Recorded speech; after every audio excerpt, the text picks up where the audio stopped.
Hey friends, it's Simon Hurley and welcome to another video. Now today I'm super excited because one of my favorite tools from the past couple of years, the stamp wheel from Altenew, is getting an upgrade. And we're going to be taking a look at the stamp wheel 2.0 in today's video. We're going to unbox this together, talk about all of its features, and compare it with the older stamp wheel to see if you might want to upgrade to the newer version. Now I did want to let you know that Altenew did send me the stamp wheel 2.0 early for review purposes, but just know that doesn't sway my opinion at all in how I'm going to share it with you. I'm still going to share all of the pros and cons to the tool because every tool has positives and negatives for different makers, and this will hopefully help you decide by the end of the video if you need it in your craft room. I'll leave a link down below where you can check out the stamp wheel 2.0 or the original stamp wheel in case if you want to get either one by the end of this video. And using those links helps support me, so I really appreciate it. Now without further ado, let's jump into it. So this is the Stamp Wheel 2.0 box. It's absolutely stunning. This beautiful image on the front, and it says Stamp Wheel 2.0 on the side. You lift off the lid here, and it's similar to the original stamp wheel. You're going to get the Stamp Wheel 2.0 Ultra Sticky Matte Grid.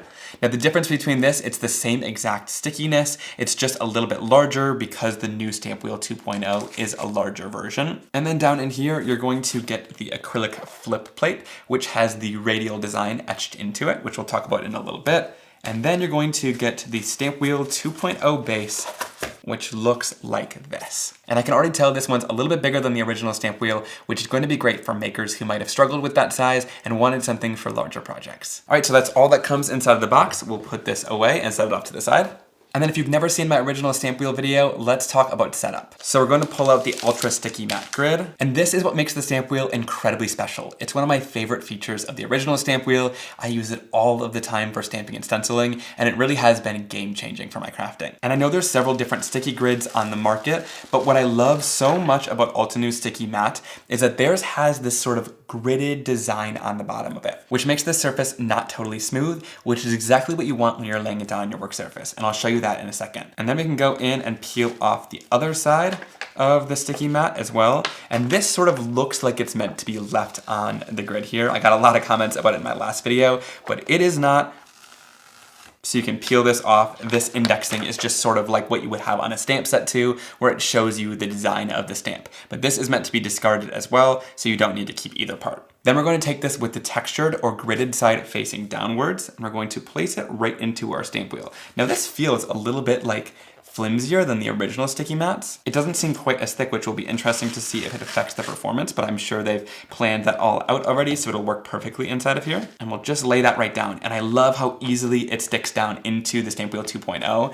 And the reason why I like that gridded surface on the bottom is because it makes it easy in case you need to take this out to actually go in and peel it out and not really struggle, but it is still nicely stuck down when it goes inside of there. And it doesn't have a bunch of air bubbles in the bottom there because it's that gridded surface, which makes this really nice. And then when it comes to this acrylic flip plate, this is going to look a little bit cloudy when you first get it. That's because on the side that is not etched, there's actually a protective film that you're just going to go in and gently peel off of that acrylic flip plate. Should come off pretty easily. And once you've removed that, this flip plate is totally clear and ready to use for your stamping. So here is what those etched lines look like on that new Stamp Wheel 2.0 flip plate. They look really nice in there and they're really easy to see. There's lots of lines going in both directions, so you know kind of where to line things up and place them on the surface when you're creating wreaths or circular designs in your stamp wheel. And I wanted to quickly compare this to the original flip plate that was in my stamp wheel. You can see it's just a little bit different. Here you actually have full circles that go around in the Stamp Wheel 2.0 version, whereas on this first version, there was just little notches on each one of the lines instead of full circles going all the way around. That's really all that stands out to me on both of these plates. They both have a hole at the top surface here, so that you know when you're flipping what orientation it was in when you started, which is really helpful. And this is going to fit perfectly inside of your Stamp Wheel 2.0 and lock in really nicely. It should be pretty tight fitting in there when you first get it like this, but the more you're able to sort of work it into the plate, it should be a little bit easier to place it into the slot after you kind of use it a couple of times. So if it's a little bit tight at first, don't worry, that's definitely normal with your stamp wheel. All right, so let's start off by comparing the original stamp wheel with the new Stamp Wheel 2.0 and see all the differences. And then we'll jump into all the different techniques that you can do with the Stamp Wheel 2.0, just to give you a recap in case you haven't seen my first stamp wheel review. So when comparing both of the stamp wheels, let's talk about the first and obvious size difference in the stamp wheel and Stamp Wheel 2.0. Inside of this first stamp wheel, you had a 7.5 by 7.5 inch actual work surface on the inside, and you had a 9-inch by 9-inch base, but if you include this foot plate in it, the base actually becomes just a little bit larger on your surface to 11 by 11 inches at both of the tallest points. I think it's important to both tell you the inside dimensions that you're going to be working in, but also the outside dimensions, just so you can make sure that it will fit on your work surface, because I know that can sometimes be a problem when you're crafting, and you want a tool that's going to fit nicely in your craft room without being too large. Now, when we jump right into the StampWheel 2.0, you actually get a whole 9 inches by 9 inches of real estate on the inside work surface area of the stamp wheel. So you get an extra 1.5 inches of work surface area on both sides, which makes this work surface quite a bit larger than the original stamp wheel. Now, the outside area of the StampWheel 2.0 is 10.5 by 10.5 inches, and when you add the foot plate onto it, your StampWheel 2.0 is then going to be 13 by 13 inches with the foot plate at the tallest points. Now, talking about the size, I do want to say something that is a little bit puzzling to me, because if I were a product designer in this case scenario, you've already got kind of this smaller size for card makers covered, I probably would have jumped to the next size being 12.5 inches by 12.5 inches, so you could do scrapbooking pages really easily, because even inside of this new StampWheel 2.0, you couldn't really fit a 12 by 12 inch scrapbook. I do, however, think that if you're working on cards that are 5 by 7 quite often, this stamp wheel might be a little bit too small for you, so having the StampWheel 2.0 would give you a couple extra inches to fit a 5 by 7 card really easily, but also add stamps that are like kind of coming in off the edge without having them go over the edge and kind of not be able to stamp. So I do still see this being really nice for card makers, especially if you're really into making larger size cards, which I've been doing a little bit lately, especially with my new embossing folders, which are quite large from Spellbinders. But I do think it would be cool to have a version of the stamp wheel in the future that fits 12 by 12 inch cardstocks. That way scrapbookers will have a really great and easy time being able to stamp on their projects, and I think it would be really cool to do the wreath building on a 12 by 12 piece of cardstock as well. So Altenew team, if you are watching this, definitely keep that in mind as you're designing in the future, because I think that would be awesome. Now, another thing that differs from the stamp wheel to the StampWheel 2.0 is if you're working inside of the stamp wheel and a stamp goes off the edge, you're not able to stamp with it because this edge is completely in place. These are solid edges and nothing is going to move inside of here. So if it goes off the edge, you're kind of out of luck and you're not able to stamp the image. Whereas in the StampWheel 2.0, I think what they've engineered here is really quite cool. So inside of here, this right side actually lifts out, and this is a really awesome feature. That way, if you're stamping on a much larger project, if you're using an 8.5 by 11 sheet of cardstock, you're able to hang the piece of cardstock outside of the stamp wheel. So let's just take a card base here. For example, if we were doing our stamping on this or a larger piece of cardstock, you can have this edge hanging outside of here. You can put stamps kind of coming on here, even kind of hanging off the edge here. You're not limited by any edge on this right side. And then you're still able to go in and lock this into place and do your original stamping, which I think is really awesome. Now, we are going to have to test the durability of this though, because getting rid of one edge here makes this side a little bit flimsier. So it'll be interesting to see how it stamps with that edge outside of there, but it still seems pretty solid in the center here. But I think that is a great engineering feat that they designed, that one edge is able to come out. It really makes for a lot more versatility when you're stamping and sort of hanging things off the edge in your card designs. And then when you're ready to place this back on, all you have to do is line up these two circular areas into that circular little slot there. They go in really nice and easy and they fit pretty well. Like, this isn't loose at all. It's not going to just fly off. You do have to use just a little bit of force to get it out of there, which I appreciate. It doesn't feel flimsy at all, which is very nice. Another thing that they also added is raised rulers inside of here. So you have inch marks down here all the way from 1 to 9 at the top. Now, you don't actually have the numbers 1 or 9 because they're covered by these gold areas, but it can sort of be inferred by these little lines down here, and then they do have numbers in the in-between area here that you can totally see. And same thing goes on this side, another graded ruler, which is really quite nice if you need to measure things. I'm gonna be completely honest, I don't really use the rulers on my stamping tools. On the Misty stamping tool, my ruler is always backwards because I use the tool the wrong way. So I've never used it on that, and I don't know if I would really use it on here, but it is a nice thing to have, and I do appreciate that they provided it because these are just blank open areas. It's nice to have that there in case if you want the ruler. I guess it kind of makes sense if you need to line something up on a card, you want to use like these markings to line it up, it sort of makes sense. All right, and the last thing that I noticed, which is more of just kind of a design choice from Altenew, which I think actually looks quite nice, is the gold color that they used on this original one is much darker and not really metallic on these edges, whereas on this newer one, they look kind of shiny and metallic, and it's more of kind of a natural gold color rather than being sort of an orangey yellow. A nice kind of stylistic choice, although it doesn't really affect the way that the stamping tool works.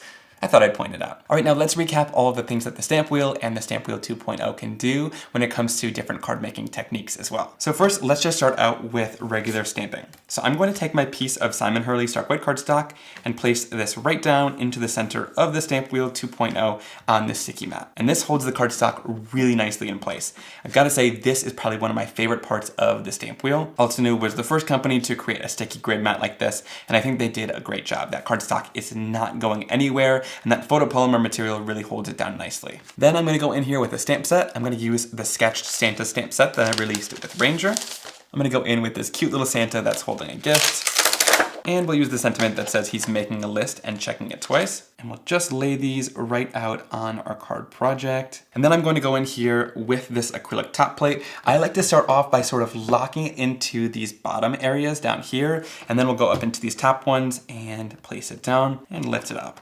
Now when I'm rotating this flip plate, I like to take my fingers on both sides here and just flip it like this, and then lock it right back in two. Now I'm gonna be honest, the stamp wheel flip plate is a lot tighter than my original stamp wheel, and if that problem persists and it doesn't loosen up, I'll definitely reach out to Altenew. Definitely I would recommend, if you're having problems with the product, sometimes it could be just a one-off error and not everyone is like that. So definitely reach out to customer service if your problem sort of persists like that one. But I'm gonna keep working with it and hopefully it loosens up over time. All right, then I'm gonna go in with my VersaFine Clair Nocturne ink, and I'm going to go in here and ink my Santa and sentiment stamp up for my project. And I'm inking it with a pretty good amount of pressure. It's not too flimsy to be inking on, and it works really nicely just like the original. I was maybe worried that more surface area would make this cave a little bit more, but it's still nice and sturdy with that acrylic. Then I'm going to go in here, lift this up, flip it over again, lock it into that bottom area, and then place it down and do my stamping. All right, and that looks really great. It's stamped really beautifully. You can see there's tons of great detail in that image, and it did a great job of stamping that image. Now I know some questions on my last video were like, if you didn't get it lined up perfectly, is the stamp wheel going to stamp? And the answer is no. If you're not lining it up exactly, this stamp isn't going to make contact with the surface of the cardstock.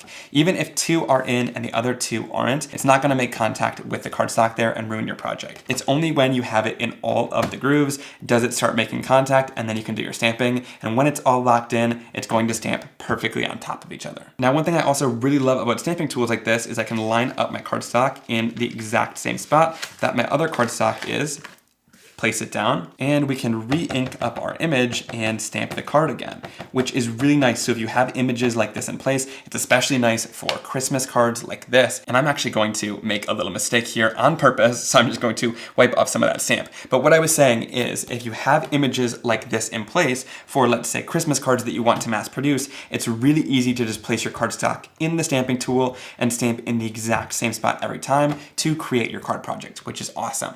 And now let's say you mis-stamped just like this. You can totally go back in, ink up your stamp fully again.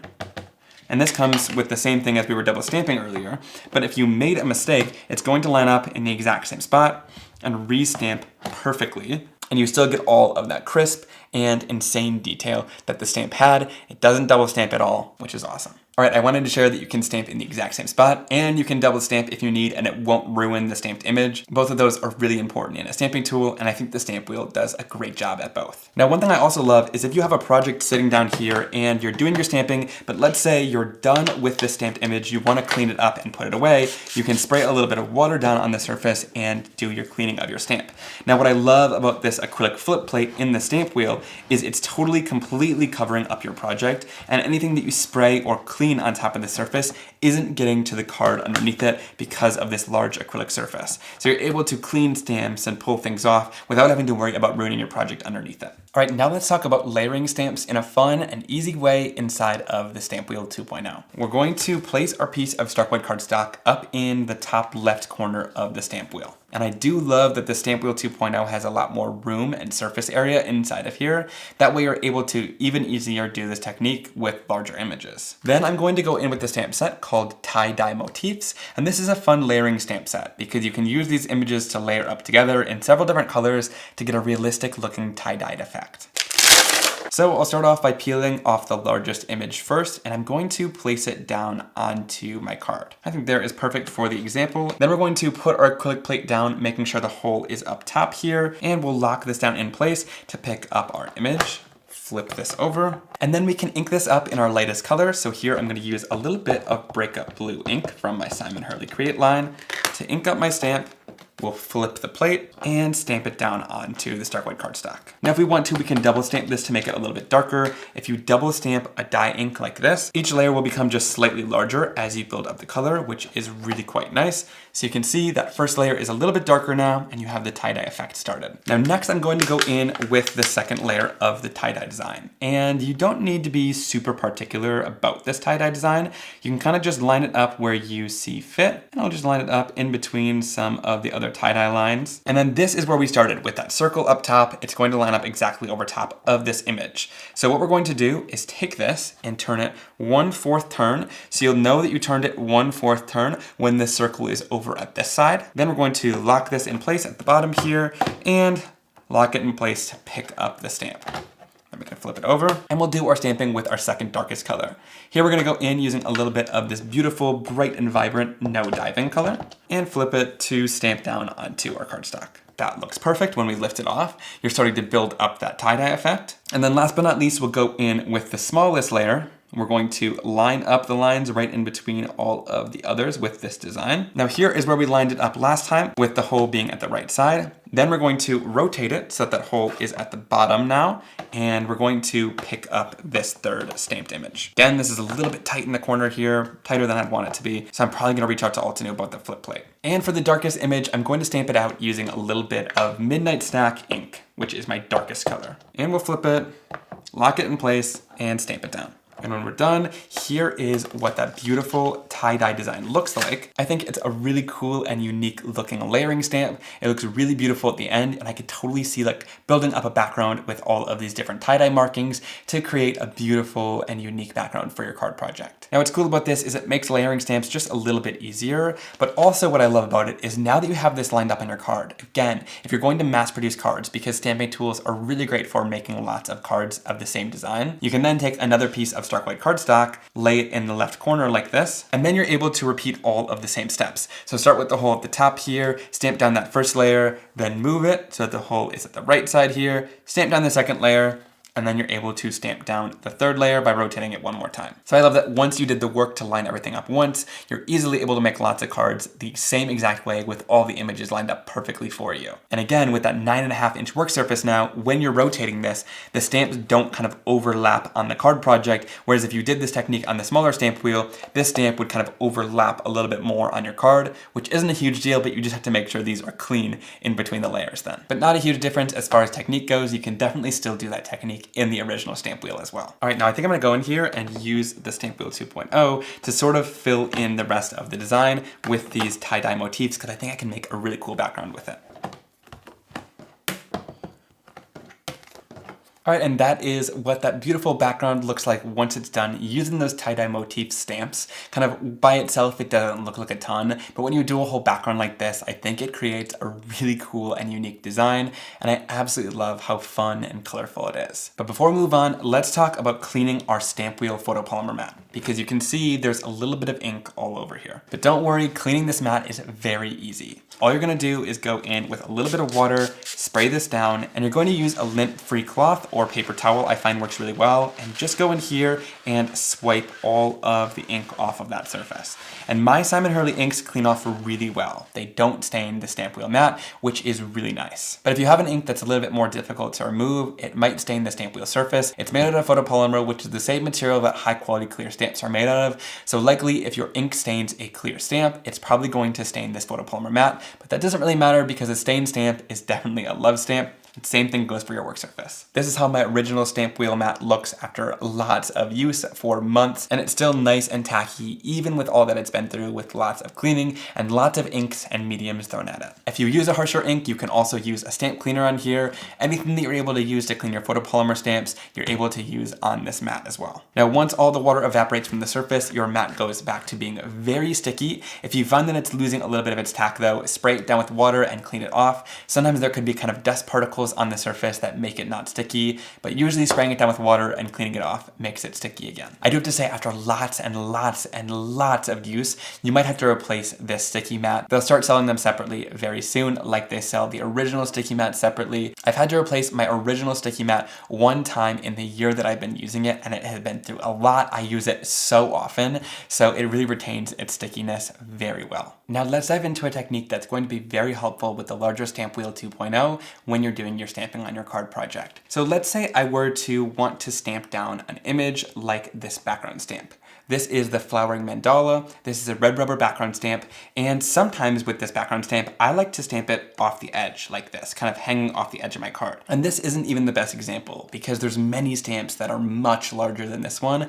I just don't happen to have them in my collection, but I know Altenew itself makes really large photopolymer stamps that are huge florals, and you usually want to hang those off the edge of a card project. Now, of course, with this small stamp, you could kind of move this over and finesse it in a way where it's going to work inside of there. But like I said, I've seen much larger stamped image you might want to do this technique with. This one's actually fairly small. And so with this is actually a 2-for-1. You're going to pull out that sticky grid mat first because this is a red rubber background stamp, and red rubber stamps do work inside of the stamp wheel. You just have to remove that sticky mat first. Then I'm going to take just a little bit of tape runner, which I'm going to remove afterwards, but I'm going to place that right down into the base of my STAMPWHEEL 2.0. Going to peel off my cling backing, and then I can place this red rubber background stamp right inside of the STAMPWHEEL 2.0, and you can see it's hanging way off the edge of the card, but we still have lots of room because it's that 9-inch work surface area. So then I'm going to place down this lid, lock it into place to pick up my background stamp. And then to stamp this down, I'm going to use several colors of Simon Hurley ink. I'm going to start off with a little bit of Game Over ink, and we can stamp it right down onto our project. That looks great to start out with. Next, I'll go in with a little bit of Prom Queen, and I'm going to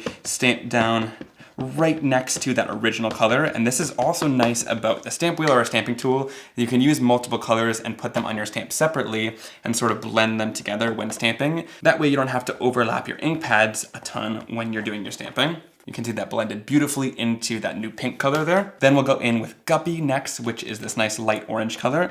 I'm going to line that up so there's a little bit of overlap. You want to kind of overlap the colors so they blend together beautifully. I can use my cloth to kind of blot off some of the excess color in between, and then we'll stamp that down, giving it some good pressure. That looks great. And then last but not least, we'll use Shooting Star up at the top here to finish everything off. Lock it into place and stamp it down onto the surface. That mandala image stamped absolutely beautifully. I love how those different colors blend in between each other's, and I love that it's hanging off the edge of our card project and we didn't have to worry about whether it would fit inside of our stamp wheel or not. With the STAMPWHEEL 2.0, you have lots of room to hang images off the edge to give your card more of a dynamic feel, because if we just stamped that right into the center, it wouldn't look as good. I love being able to hang images off the edge, especially when it comes to florals too. Like I said, Altenew has those really big florals, so maybe let's say you wanted to use one of the giant floral images, you can even take this out and you have a whole edge of room that you can really hang things out of as well and make sure that everything's going to work and fit inside of here. I wish I had some of those large stamps in my collection so I could really show you the versatility of it. I know there's some images on the website of it, of how useful pulling this piece out can be, but I just don't have images of that scale in my collection right now. But that's sort of what this is intended for, or if you're working on a much larger piece of cardstock, again, you can really hang it out of that one edge if you're using an 8.5 by 11 sheet of cardstock. Now in the bottom of this stamp wheel, there's no mat or surface that's available right now, so I did just have to tack it down with some adhesive to hold it in place for the time being. When I first got my original stamp wheel, I actually made my own DIY little mat that I would put underneath this sticky mat, and that way you could see the lines through the sticky mat, but it's also tacky underneath here so that when you're using your rubber stamps, you can stick your cardstock down to it. That was really nice, but now Altenew has come out with these two different types of sticky mats. Now these are flat sticky mats, so they go in the bottom of your stamp wheel. They have them in black or white for the original stamp wheel, and I leave these inside of my stamp wheel at all times. That way when you have this photopolymer mat over top, you can still see where the exact center is, so you can line up your cardstock perfectly, both vertically and horizontally. So I love that you're able to see those lines through the sticky mat. But what's nice about this is when you peel it off like this, it's actually a sticky mat underneath there. So if you're using your red rubber stamps in the base of the stamp wheel, you have a place to stick your cardstock down to and make sure that everything is lined up. Now I wish we would have seen mats and accessories like that right when the StampWheel 2.0 was available, because that base sticky mat is very important to me when I'm working with my stamp wheel, but I have been assured by the Altenew team that those products and accessories will be released in the coming months, so you'll definitely be seeing accessories like that to work inside of your StampWheel 2.0, which I think is going to be really important. Now with the StampWheel 2.0, I want to also show the wreath building capabilities that you can do with it. So I'm going to use a piece of 5x7 inch Simon Hurley Stark White cardstock. I'm going to do the best I can to line this up in the center of the StampWheel 2.0. Like I said, those mats will be coming for an alignment guide and somewhere to stick it down to, and those are going to be super helpful when doing wreath building because you want everything to be perfectly centered so that it lines up in the center of your card with that wreath. And also I'm going to use red rubber stamps, so that's why I pulled out the sticky mat and adhered this straight down to the StampWheel 2.0 base.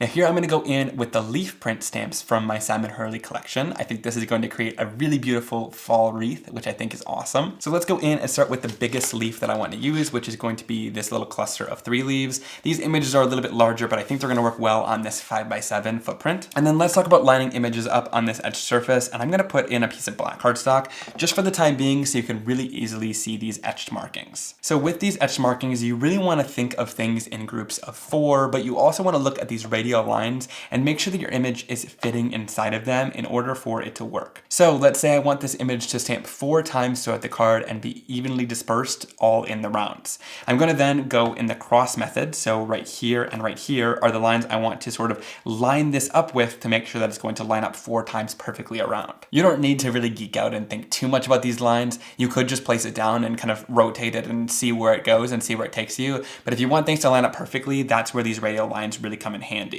But let's say you want it to stamp more than 4 times, you could always move the image out more.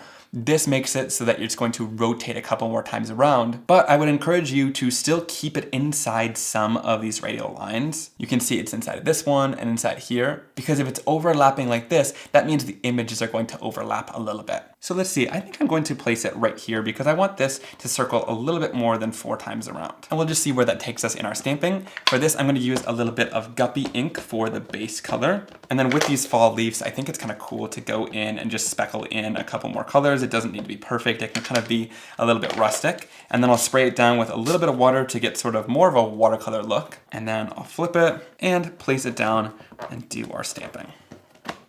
All right, that looks great. I love the sort of watercolor look you get and the different colors that are mixing together inside of there. And we'll do the same thing, applying a little bit of Guppy ink and then speckling on a little bit of the Roar ink to do some blending. And now this is where the rotating part comes in handy to create these wreaths. You're going to then move this circle area, and it's not perfect quadrants of 4, so you can rotate it until you see fit. If you wanted to, you could totally make it overlap like that, but I want more room for other images inside of here, so I'm not going to make it overlap. I think I'm going to move it over one more slot so that it has a little bit more room. Like that. That looks perfect. I'm loving how that's looking. And that's something that I love about the Altenew stamp wheel. There's a lot of ridges in here, so you're able to move it over a couple of different times rather than just having 4 or 5 areas you can move it in. There's really a lot of options. And then we'll keep repeating this same step of stamping and rotating until this design is fully stamped in. Now let's count how many that was last time. That was 1, 2, 3 to get where we were. So then I'm going to go 1, 2, 3 more slots and stamp it down. 3 more slots and stamp it down. All right, so there we filled in the rest of our wreath. There was one extra spot here, so it's a little bit more open in this area, but that's totally okay. We'll fill it in with a different image there. That's what I mean with the radials. Sometimes if you don't math it out perfectly, it's not gonna turn out perfect, but you can definitely still fill it in. No matter what you do, the wreath building is pretty easy. All right, then I'm going to line up this next little leaf. Going to place that down and pick it up. Now here I didn't really follow the radial lines. I'm actually just lining it up in between the other design, and I know it's going to line up in those same areas all the way around. So it gets a little bit easier once you've already placed your first image down. For this little guy, I'm gonna go in with some red bee sting ink, and then I'll speckle in a little bit of Game Over. Spray that down, and we'll stamp it into place. Perfect. I am so loving these fall colors and these fall leaves to do the wreath building with. We'll just keep doing this the same exact way as we did the other one. And then we're going to move this 1, 2, 3 times, and then it'll line up in the exact same spot. I'll stamp that down right next to it.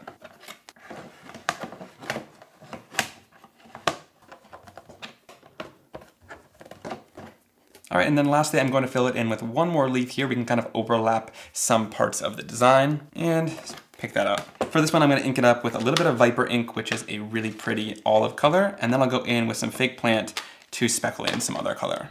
And we'll stamp that right down. And then to rotate, we'll go 1, 2, 3. All right, and then with this last one here, I can just take one of the smaller leaf images and just fill in the design. That's what I mean by like, there's really no mistake because it's super easy to fill in if you have any extra area. And stamp it down.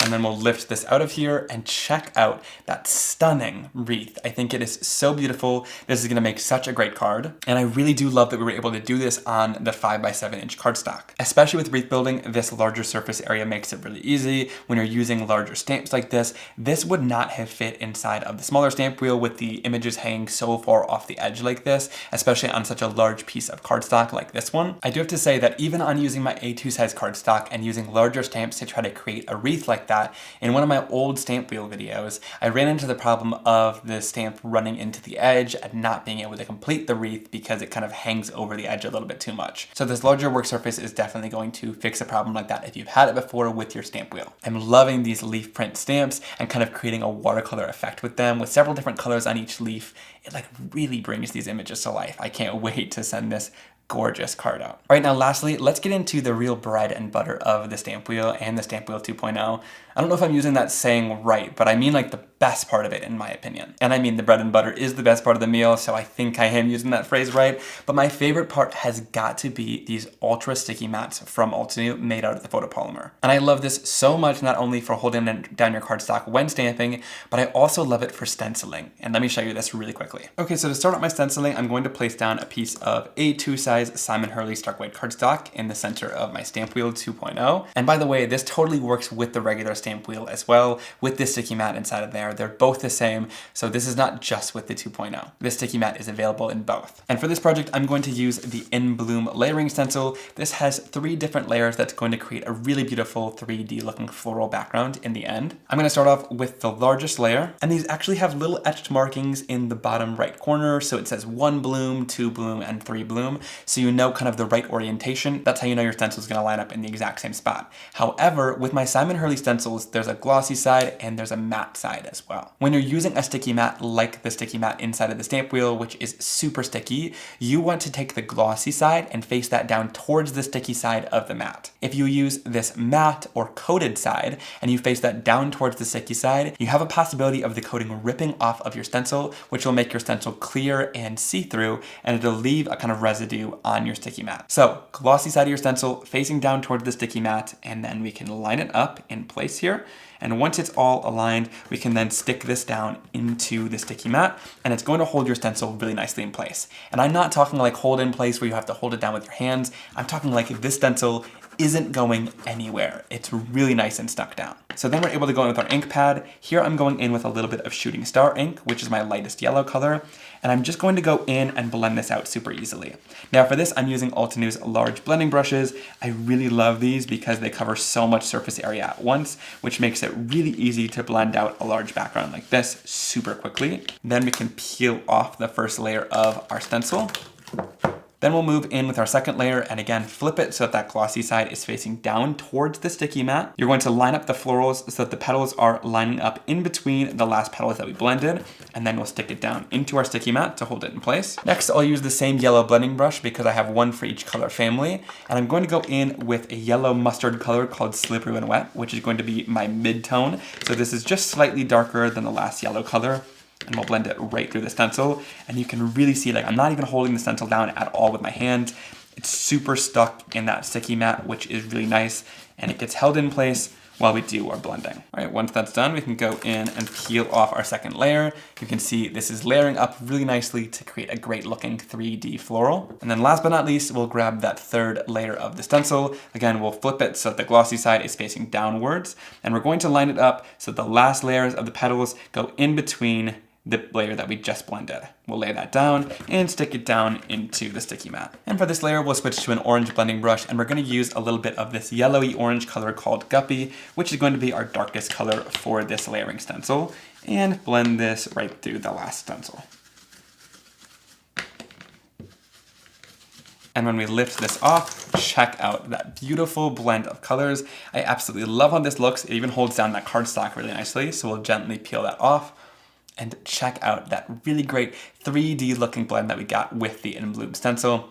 This is absolutely stunning once it's all blended out, and it was so easy to do. There was no tape involved. All of our stencils are held down perfectly in place while we do our blending, and there was no shifting going on. And then again, when it comes to cleaning off the sticky mat from our inks, we can spray it down with a little bit of water or stamp cleaner, then go in with a lint-free cloth to wipe this down and clean it off. And there we go. Once that water evaporates, our surface is nice and tacky again to use over and over. Now you can buy these sticky mats separately, so if you want to replace them inside of your sticky mat, once it gets a little bit less tacky over the course of a couple of months, you definitely can. Or if you don't want a stamp wheel altogether, but you're really intrigued by these sticky mats because I love them so much for my crafting, they've really been game changing. You can also buy them separately and use them just on your regular work surface. Just place that sticky mat down.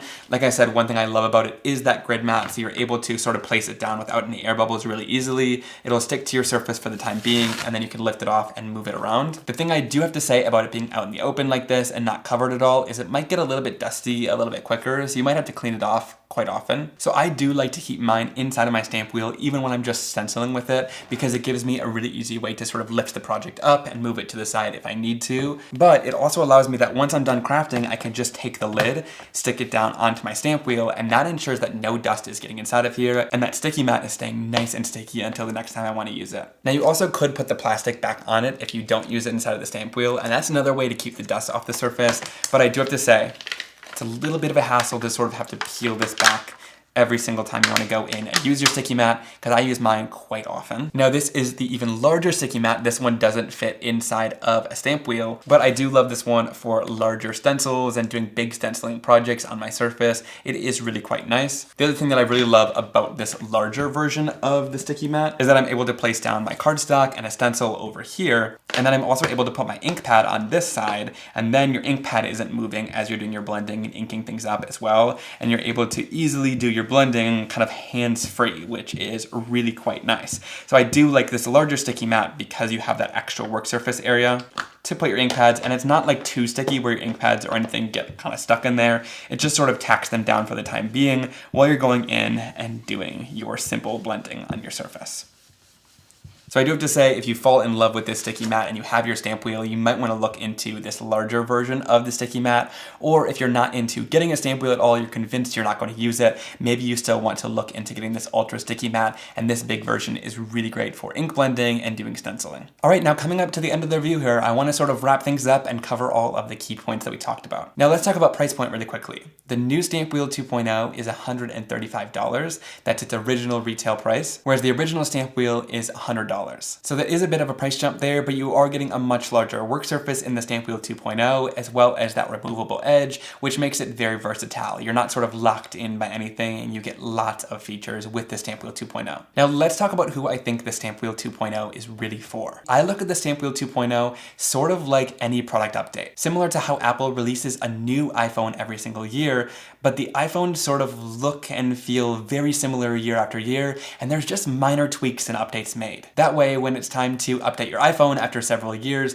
you have the newest model available because they just released it that year, and you have all of the greatest features. But if you have an iPhone that already works for you, you don't necessarily need to make the upgrade because there's just minimal amount of features that are upgraded. That being said, if the upgrade is exactly what you had been looking for and you feel like you might have been missing, then the upgrade might just be worth it for you. The StampWheel 2.0 feels very similar. It's a little bit larger of a work surface, as well as that removable removable edge, which can be very helpful for some people, especially if you want to create 5x7 cards or have your stamps hang off the edge and kind of have larger projects that you're working on. If you don't have a stamp wheel already, but you've been interested in sort of waiting, maybe you knew that the Stamp Wheel 2.0 was coming because it was rumored a little while ago and you've been waiting, that extra $35 might just be worth it for you for the extra features. That way you have all of the new features available and you're not limited by the edge not being removable in case if you want to use it for larger projects. So that's how I would look at it. I've already seen some sort of comments on social media being like,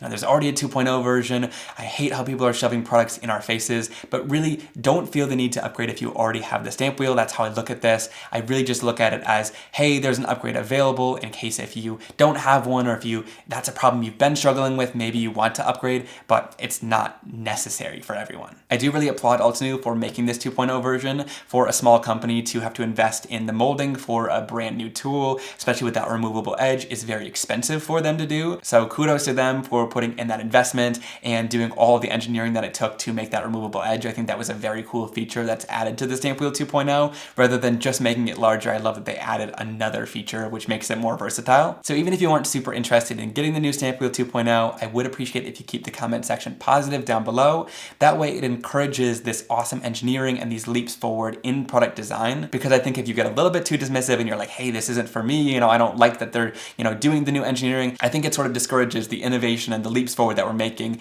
with these awesome tools. Now for me, you'll definitely be seeing the old stamp wheel still being used in my videos. I actually like the smaller size for my desk for everyday use, but I do like the option with the Stamp Wheel 2.0 that I can use it for bigger projects. So I think I'll be using a mix of both. If I'm making like a 5x7 or a larger card, I might pull out the Stamp Wheel 2.0. It's the first stamping tool that I have that can do larger surfaces like that, so it makes things more versatile.